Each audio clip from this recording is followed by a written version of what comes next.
Mga kababayan, ito po yung sinasabi ko na sobrang taas at napaka-delikado po na aakyatin natin. Sapagkat sabi po ng mga katutubo dito, kami lang po yung mga tagapatag na nakapunta dito. Sapagkat kinakatakutan na bundok ito dahil sa sobrang nipis at sobrang tarik nito, mga kababayan. Pag kayo po ay umakyat, talagang malulula kayo pag tumingin po kayo sa baba. Dahil pag nakakita ka ng mga kalabaw dyan at mga hayop sa baba, ay sobrang liliit na po. Kaya tignan nyo mga kababayan, yung mga dadaanan sobrang kitid. Talagang pag nandyan po kayo, sobrang lakas po ng hangin. Kaya po ako ay sobrang nag-iingat. Muntik po ako nahulog dyan mga kababayan. Kaya sundan nyo po ang ating paglalakbay kasama po ng mga katutubo. Kung saan nila dito po dinadala or kinukuha yung kanilang mga panindang luya at kamote papuntang Patag para lang ibenta. Para magkaroon po ng pambili ng bigas at asin. Mahirap nang umakyat. Kaya pag umuulan, madulas dito, konting malimo, malalaglag ka po sa mataas na bundok na ito. Malamang hindi ka na mabubuhay pagka nalaglag ka. Ayan o.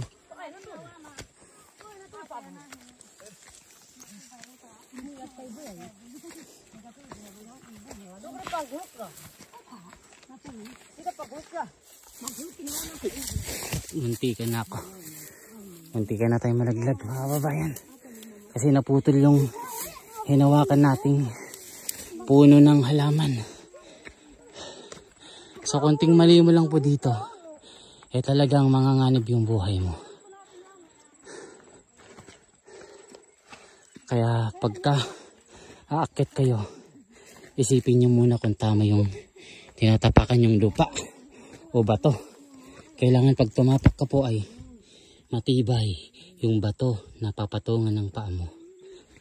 Ayan.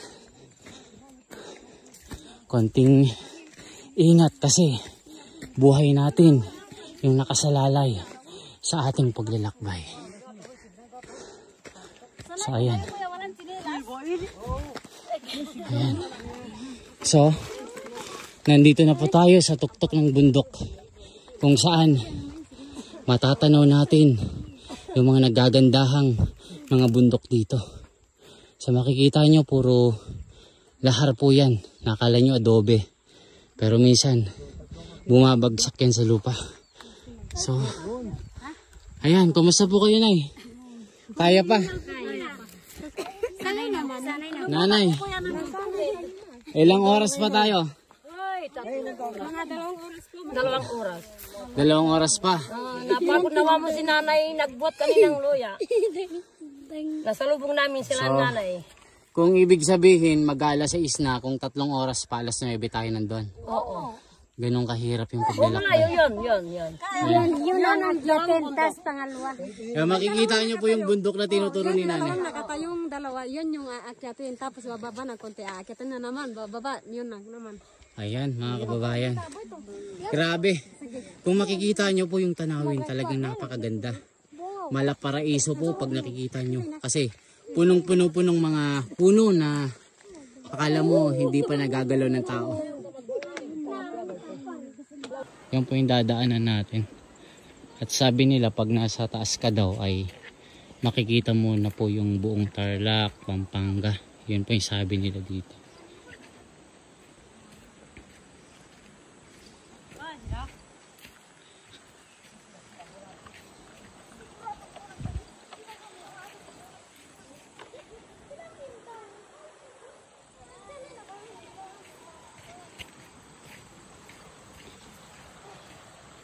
Kaya ang maririnig mo dito, yung maririnig mo dito, yung ilog na umaagos. Ayan, makikita nyo may mga bitbit pa na tubig, pagkain, para may makain doon sa bundok.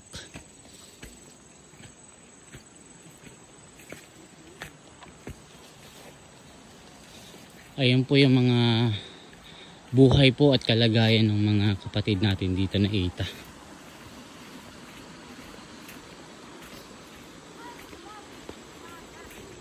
So isipin nyo yung luya, ibinababa nila, napakatataas, talagang mahirap talaga.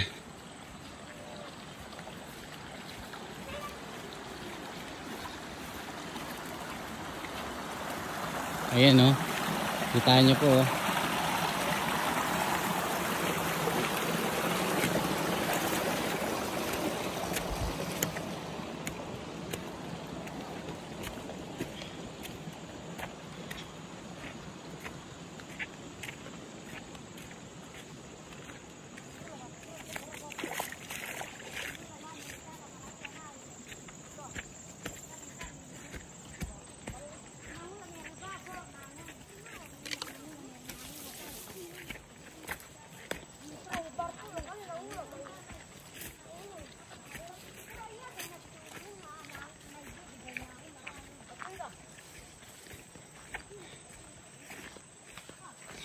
Di ba mga kababayan, pag nakikita natin yung mga katutubo doon sa Maynila at nandun na sila sa bangketa para magtinda ng mga gulay, akala nyo napakadali ng proseso ng pagdadala nila doon. Ganito po yun, sobrang layo pala.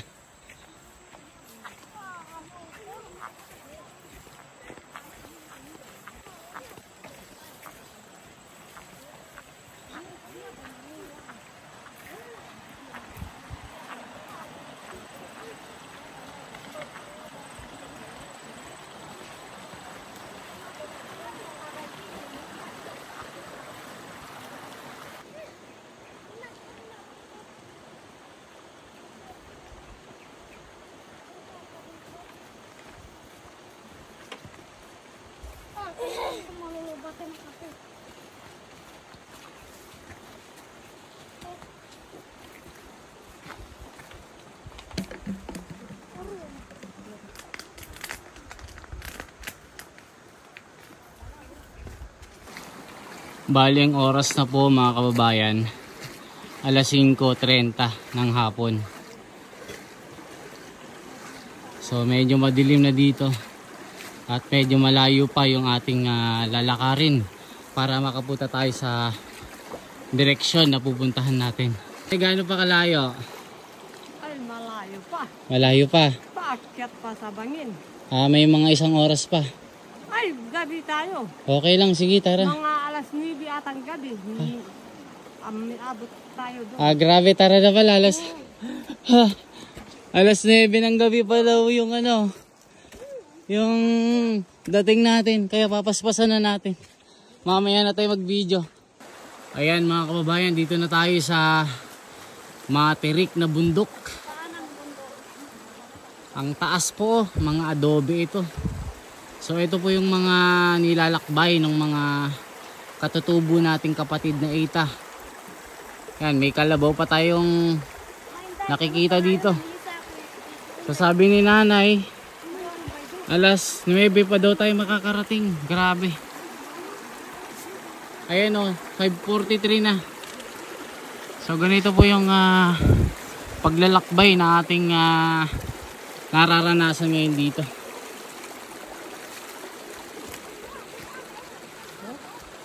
Kasi lang ba naman kung sapat? Wala pa pahupin ko ang huwag.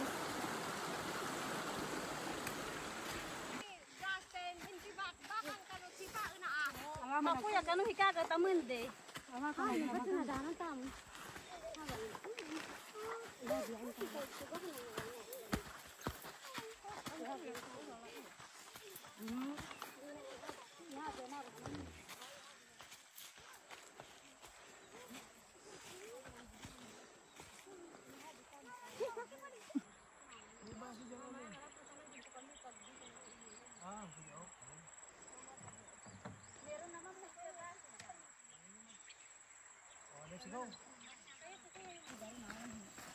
Ating taray lang sa sinang. Baro tutoy.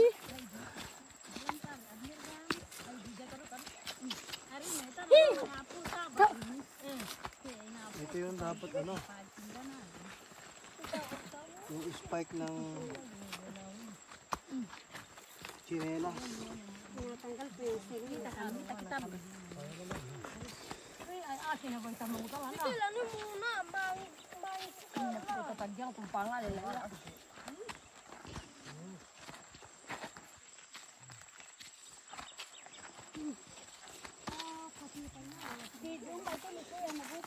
Yan, napakatarik po ng ating inaakyat. Yan si ate, may dala-dala pang bigas. So, sa tuktok na tayo mga kababayan. So, akala ko madali yung paglalakbay natin pero mahirap. Saka parang mahirap ng umakyat. Kaya pag umuulan, madulas dito, konting malimo, malalaglag ka po sa mataas na bundok na ito. Malamang hindi ka na mabubuhay pagka nalaglag ka. Ayan o.